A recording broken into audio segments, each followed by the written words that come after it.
Alors là, ce soir, on est au musée du jeu de paume, à l'exposition Tina Barney Family Ties, avec les secondes 6 du lycée.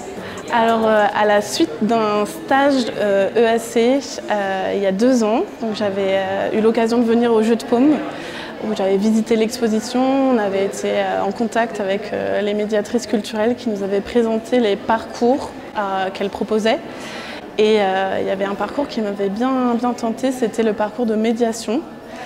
Et la particularité du coup, c'est que je suis enseignante d'anglais et je me disais si à l'occasion il y a une photographe britannique, anglo-saxonne, américaine, je suis tout à fait partante pour faire découvrir l'artiste et la photo à mes élèves en anglais.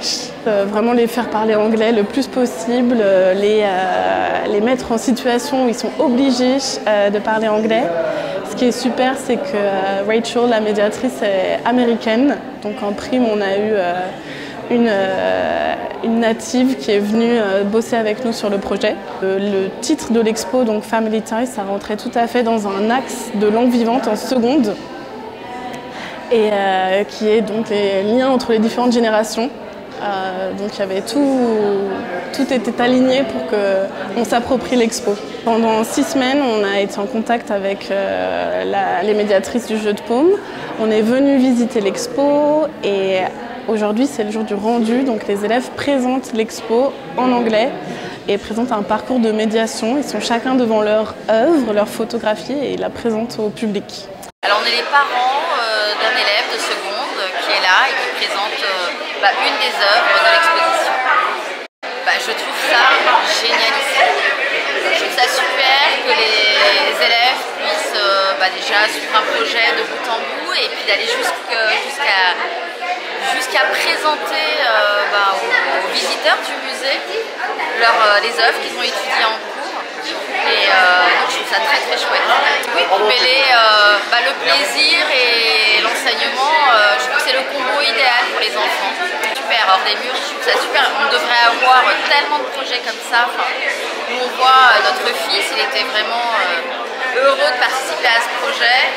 Et oui, ça les change que d'être en classe, assis, en étant passif. Et mettre en pratique à la fois la langue et en même temps, je pense qu'ils doivent se sentir aussi valorisés, donc c'est très bien. Oui, ce sont des ambassadeurs.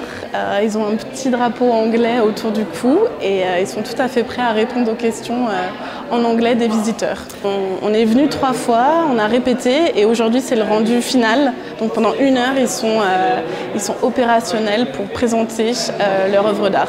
Curieusement, je pensais qu'ils seraient beaucoup plus inhibés et en fait l'émulation, la dynamique du projet les a beaucoup emportés et je trouve qu'ils sont tout à fait ils sont au taquet.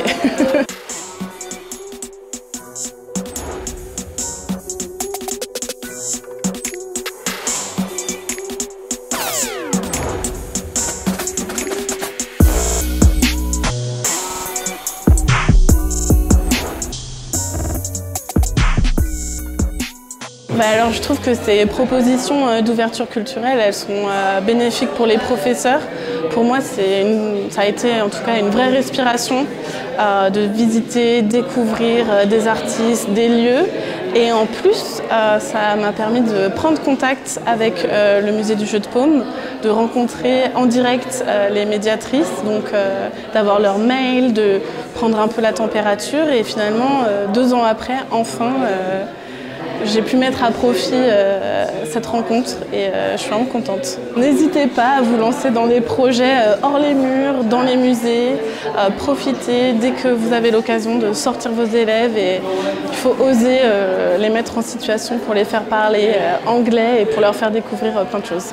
Grâce à la proposition des stages EAC par la DAC de Créteil, ça m'a permis de vraiment mettre en place ce projet ambitieux mais qui plaît aux élèves et qui leur ouvre l'esprit.